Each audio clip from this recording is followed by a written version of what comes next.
যতবার চাষ করতে গিয়েছে বিজেপি পশ্চিমবাংলায়, জ্যোতিবাবু স্প্রে মেরে ওদের গাছ ওখানেই নষ্ট করেছে, যে সাম্প্রদায়িক শক্তি মাথা তুলে দাঁড়াতে দেবো না, সাম্প্রদায়িক শক্তির মাথা ভেঙে দেবো, এটা বলেছিলেন তো উনি। বাবু আস্তে আস্তে আস্তে ভালো করে ঠান্ডা মাথায় শুনবে। 1998 সালের আগে প্রচুর চেষ্টা করেছে পশ্চিমবাংলায় বিজেপি চাষ করবো, কিন্তু পারেনি।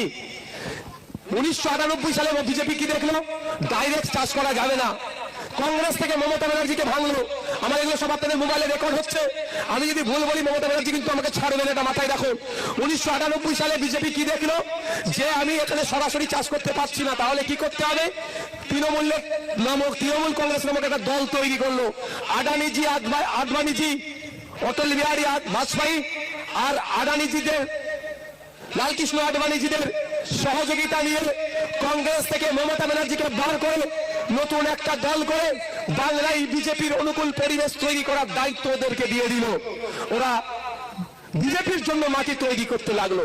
এই মাটিতে যেমন চাষ হবে না, বিজেপিও মাটি বাংলায় চাষ হওয়ার যোগ্য ছিল না, বিজেপির মাটি তৈরি করতে লাগলো।